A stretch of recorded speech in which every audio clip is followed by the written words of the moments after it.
Kumusta kayo? Nandito ulit tayo sa ating YouTube channel na Matlahat, kung saan ating pinag-uusapan yung mga theories and principles ng math para sa mga high school at college students.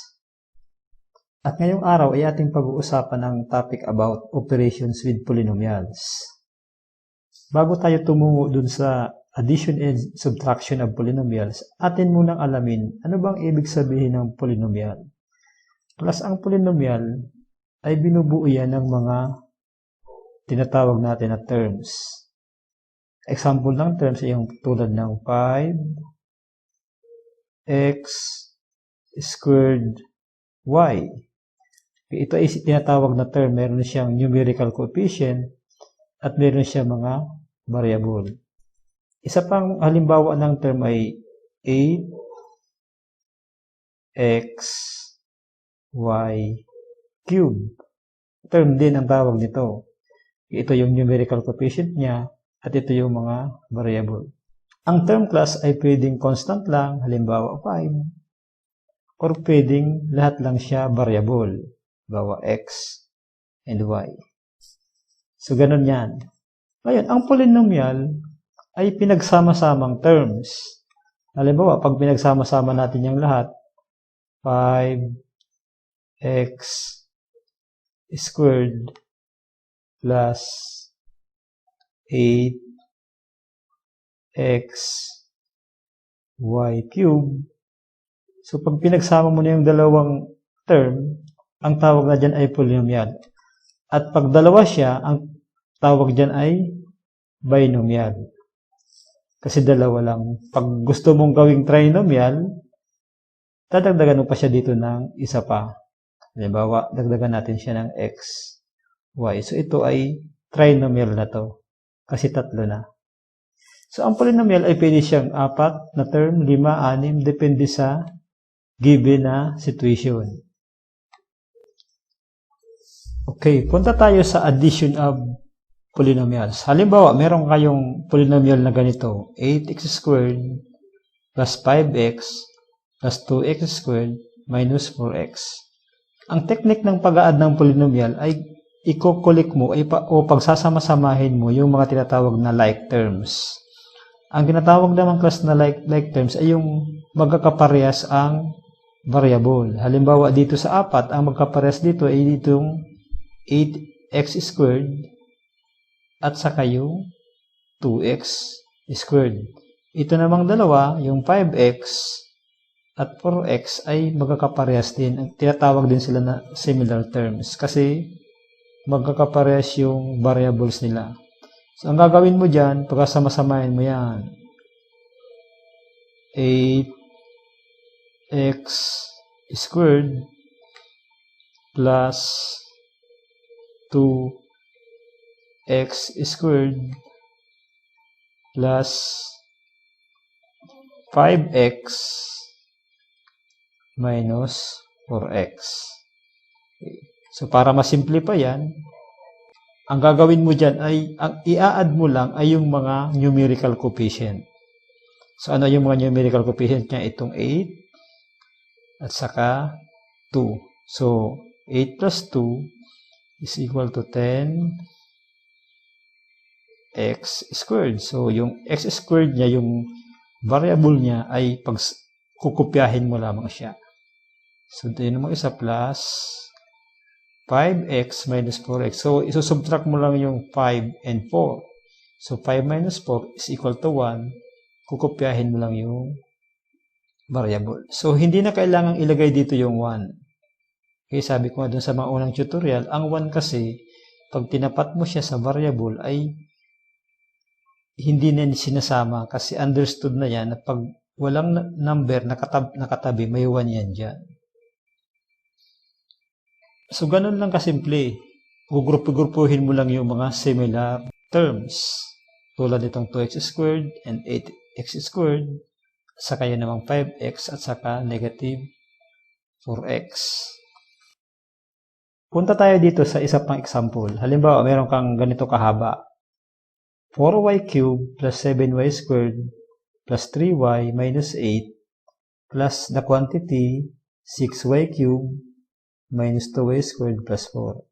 So, kahit pag gaano kahaba yan, ang technique lang dyan, class, ay pagkasama-samahin mo yung mga like terms. Halimbawa dyan, yung 4y cubed plus 6y cubed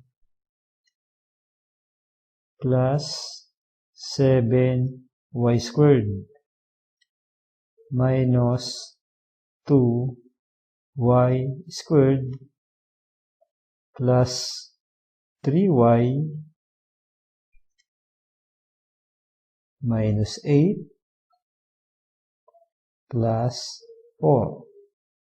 So, ang pag-a-arrange, guys, ng mga terms ay sisimulan mo siya dun sa mataas yung exponent. Okay? Pababa. Okay? Hanggang sa wala na yung variable, ang nasa hulihan lagi ay yung constant. Okay? So, kung makikita nyo dito, yung 4y cube nandito, yung 6y cube naman na nandito, nilagay natin siya dito kasi pinagsasama-sama nga natin yung mga similar terms. Katulad nitong 7y squared at saka yung 2y squared, pinagsama din natin. Pinagtatabi-tabi natin para hindi mahirap i-add. So, yung 3y, dahil wala siyang kaparehas na variable, nandito lang siya. At yung constant, ay pinagsama-sama naman natin sa dulo. So, ang gagawin natin, gaya ng unang example, i-add lang yung numerical coefficient, 4 and 6. Okay? That is equal to 10. Then, copy the variable, y cube. So, dito naman tayo sa isa. 7y squared minus 2y squared. So, since subtraction to, instead na addition, isa-subtract mo tong 2 dito sa 7. So, magiging siyang 7 minus 2. Okay? So, magiging siyang positive 5. Then, copy the variable. So, dito naman sa sunod, dahil wala siyang kaparehas yung 3y, kukopyahin mo lang siya. So, yung mga walang kaparehas, ikukopya mo lang siya dyan sa answer. Ito, negative 8 plus 4. So, negative 8 plus 4, mas mataas yung negative. So, magiging siyang negative 4. So, yun ang final answer, di ba? So, ganun lang kadali yung solution.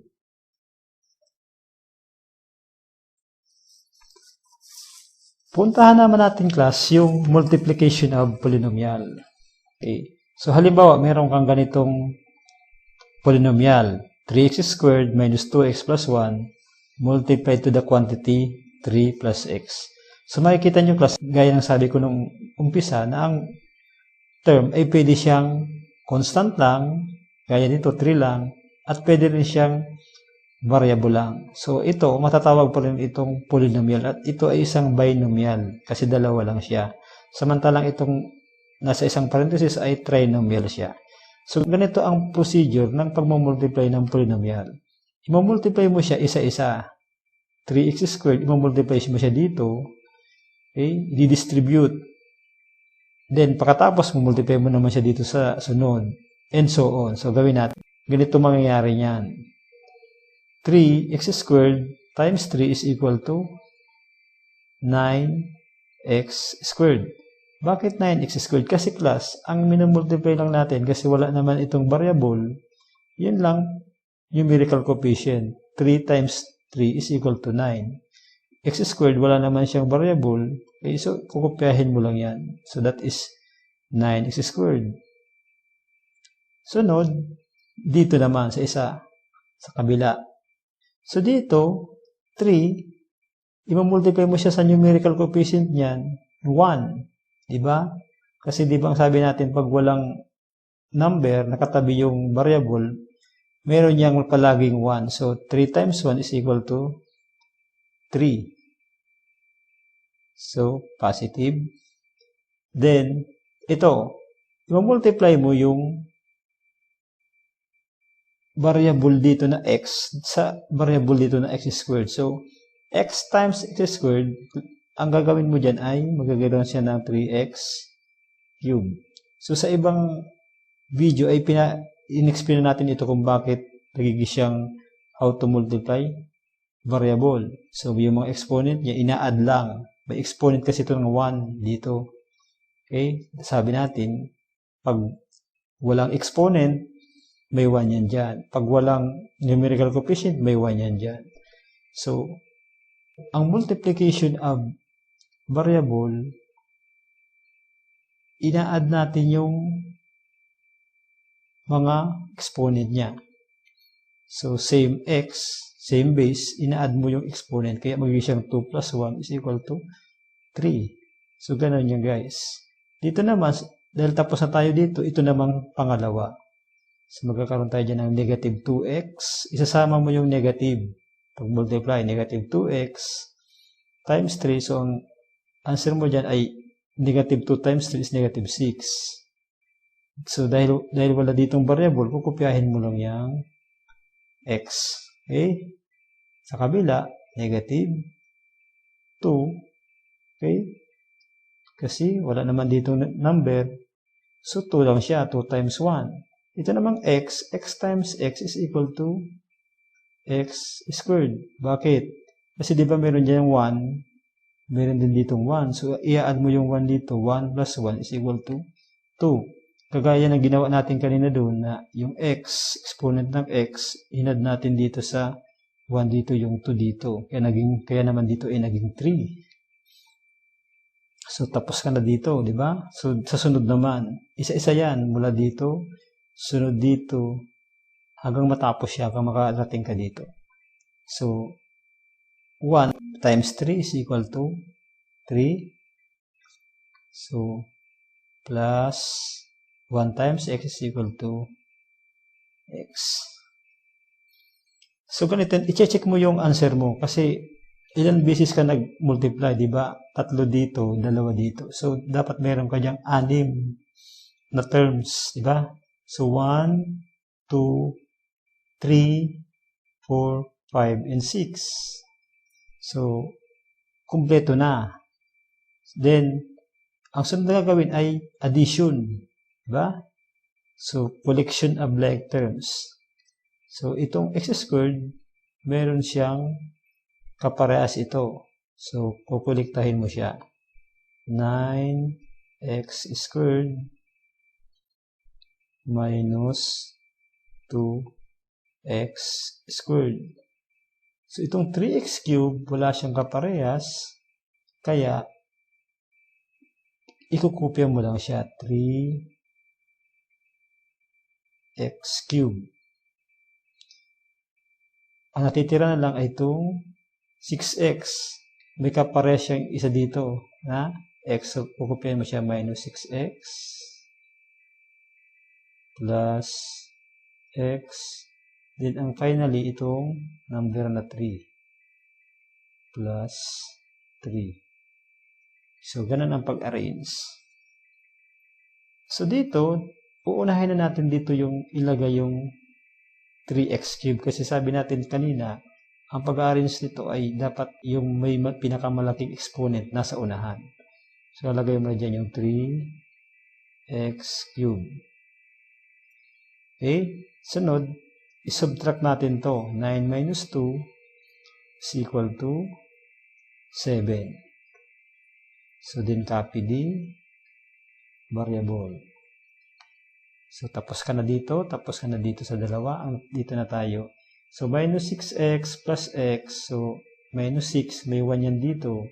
Minus 6 plus 1 is equal to negative 5. Then, you copy the similar variable. The common variable. So, natitira lang yung plus 3. So, ganoon guys, ito na yung final answer mo dyan. So, ganoon ang multiplication of polynomial. Okay, hanggang dito na lang muna ang ating discussion.